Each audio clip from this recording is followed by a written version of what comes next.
एकादशी सनातन धर्म में आचरण किए जाने वाले सबसे महत्वपूर्ण व्रतों में से एक है। लेकिन क्या आप जानते हैं कि एकादशी व्रत के पीछे क्या है? एकादशी व्रत क्यों किया जाता है? मुर नाम का एक दैत्य था। रावण और कंस की तरह वह भी बड़ा आतंक मचाता था। स्वर्ग में देवों सहित सभी को पीड़ा देता था। सब लोग उससे रक्षा मांगकर श्रीमन नारायण की शरण में गए।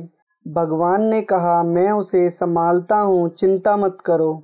भगवान मुर के साथ युद्ध करने लगे, लेकिन अपनी सारी शारीरिक शक्ति लगाकर भी भगवान कुछ नहीं कर सके। भगवान को युद्ध के मैदान से पलायन करना पड़ा। वे हिमालय की एक गुफा में छिप गए।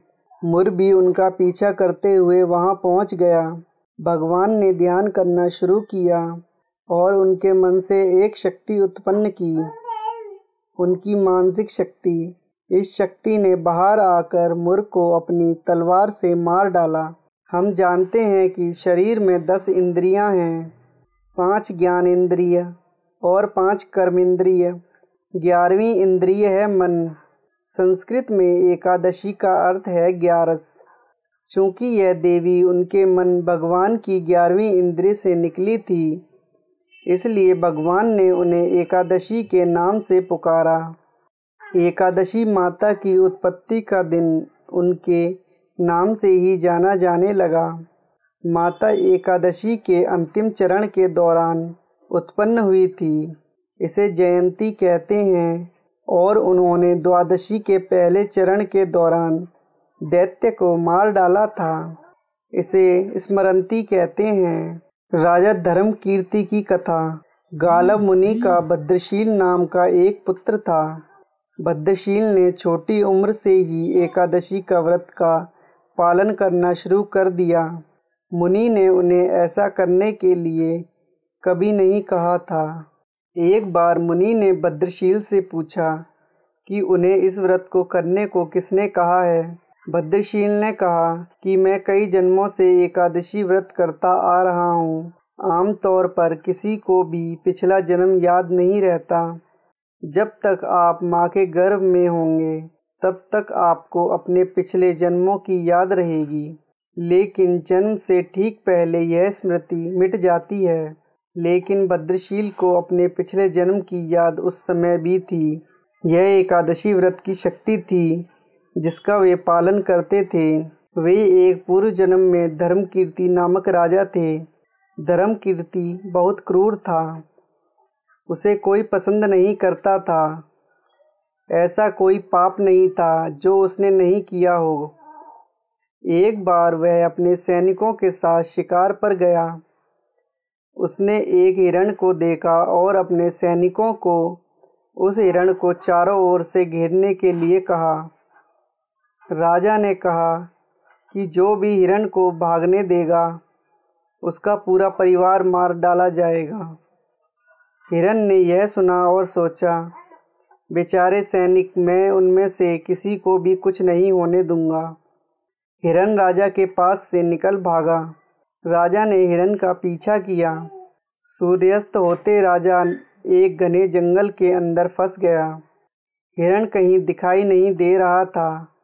राजा ने एक पेड़ के नीचे रात बिताई। उसने दिन भर में कुछ भी नहीं खाया था। उसे चारों ओर से खतरनाक जानवरों के गुर्राने की आवाज़ सुनाई दे रही थी। वह सो नहीं सका। राजा ने डर से श्री हरि परमात्मा से प्रार्थना करना शुरू कर दिया। फिर सुबह होते ही उसकी मृत्यु हो गई। यमदूत आए और उसे यमराज के पास ले गए। यमराज ने पूछा, तुम लोग इन्हें यहाँ क्यों लाए हो? इनका स्थान बैकुंठ में भगवान महाविष्णु के बगल में है। लेकिन राजन, यह तो महापापी है। नहीं, वह सब चला गया है। ये अब पवित्र है। जिस दिन उनकी मृत्यु हुई वह एकादशी थी। उन्होंने दिन भर उपवास किया और रात में जागते हुए श्री हरि का स्मरण किया। उनके सारे पाप दूर हो गए हैं। वे पवित्र हो गए हैं। यमराज ने स्वयं एक स्वर्ण रथ बुलवाया और राजा को बैकुंठ भेज दिया। जब लोगों को इस बारे में पृथ्वी पर पता चला तो वे सभी एकादशी का पालन करने के लिए और अधिक उत्साहित हुए। धर्मराज युधिष्ठिर कहने लगे कि हे भगवान, मैं आपको कोटि कोटि नमस्कार करता हूँ। अब आप कृपा करके चैत्र शुक्ल एकादशी का महात्म्य कहिए। श्री कृष्ण कहने लगे कि हे धर्मराज, यही प्रश्न एक समय राजा दिलीप ने गुरु वशिष्ठ जी से किया था और जो समाधान उन्होंने किया वो सब मैं तुमसे कहता हूँ। प्राचीन काल में भोगीपुर नामक एक नगर था। वहाँ पर अनेक ऐश्वर्यों से युक्त पुंडरीक नामक एक राजा राज्य करता था।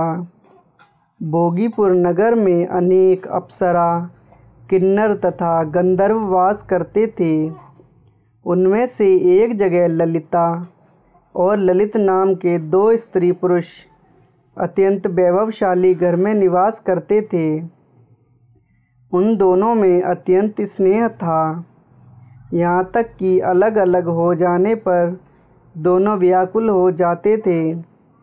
एक समय पुंडरीक की सभा में अन्य गंधर्वों सहित ललित भी गान कर रहा था। गाते गाते उसको अपनी प्रिय ललिता का ध्यान आ गया और उसका स्वर भंग होने के कारण गाने का स्वरूप बिगड़ गया।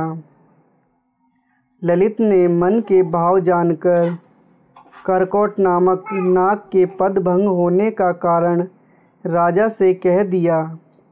तब पुंडरीक ने क्रोधपूर्वक कहा कि तू मेरे सामने गाता हुआ अपनी स्त्री का स्मरण कर रहा है, अतः तू कच्चा मांस और मनुष्यों को खाने वाला राक्षस बनकर अपने किए कर्म का फल भोग। पुंडरीक के श्राप से ललित उसी क्षण महाकाय विशाल राक्षस हो गया।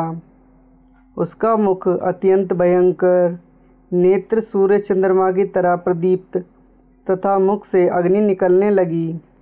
उसकी नाक पर्वत की कंदरा के समान विशाल हो गई और गर्दन पर्वत के समान लगने लगी। सिर के बाल पर्वतों पर खड़े वृक्षों के समान लगने लगे तथा भुजाएं अत्यंत लंबी हो गईं। कुल मिलाकर उसका शरीर 8 योजन के विस्तार में हो गया। इस प्रकार राक्षस होकर वह अनेक प्रकार के दुख भोगने लगा। जब उसकी प्रियतम ललिता को यह वृत्तांत मालूम हुआ तो उसे अत्यंत खेद हुआ और वह अपने पति के उद्धार का यत्न सोचने लगी। वह राक्षस अनेक प्रकार के घोर दुख सहता हुआ घने वनों में रहने लगा। उसकी स्त्री उसके पीछे पीछे जाती और विलाप करती रहती। एक बार ललिता अपने पति के पीछे घूमती घूमती विंध्याचल पर्वत पर पहुंच गई, जहां पर श्रृंगी ऋषि का आश्रम था। ललिता शीघ्र ही श्रृंगी ऋषि के आश्रम में गई और वहां जाकर विनीत भाव से प्रार्थना करने लगी। उसे देखकर श्रृंगी ऋषि बोले कि हे सुग्बे, तुम कौन हो और यहाँ किस लिए आई हो? ललिता बोली कि हे मुने, मेरा नाम ललिता है। मेरा पति राजा पुंडरीक के श्राप से विशालकाय राक्षस हो गया है। इसका मुझको महान दुख है। उसके उद्धार का कोई उपाय बतलाइए। श्रृंगी ऋषि बोले, हे मंदर कन्या, अब चैत्र शुक्ल एकादशी आने वाली है, जिसका नाम कामदा एकादशी है। इसका व्रत करने से मनुष्य के सब कार्य सिद्ध होते हैं। यदि तू कामदा एकादशी का व्रत कर उसके पुण्य का फल अपने पति को दे तो वह शीघ्र ही राक्षस योनि से मुक्त हो जाएगा और राजा का श्राप भी अश्वमेध शांत हो जाएगा। मुनि के ऐसे वचन सुनकर ललिता ने चैत्र शुक्ल एकादशी आने पर उसका व्रत किया। और द्वादशी को ब्राह्मणों के सामने अपने व्रत का फल अपने पति को देती हुई भगवान से इस प्रकार प्रार्थना करने लगी, हे प्रभु, मैंने जो यह व्रत किया है इसका फल मेरे पति देव को प्राप्त हो जाए, जिससे वह राक्षस योनि से मुक्त हो जाए। एकादशी का फल देते ही उसका पति राक्षस योनि से मुक्त होकर अपने पुराने स्वरूप को प्राप्त हुआ। फिर अनेक सुंदर वस्त्र आभूषणों से युक्त होकर ललिता के साथ विहार करने लगा। उसके पश्चात वे दोनों विमान में बैठकर स्वर्गलोक को चले गए। वशिष्ठ मुनि कहने लगे, हे राजन, इस व्रत को विधि पूर्वक करने से समस्त पाप नाश हो जाते हैं तथा राक्षस आदि की योनि भी छूट जाती है। संसार में इसके बराबर कोई और दूसरा व्रत नहीं है। इसकी कथा सुनने से वाजपेयी यज्ञ का फल प्राप्त होता है। बोलो राधे कृष्णा, श्री हरि विष्णु भगवान की जय।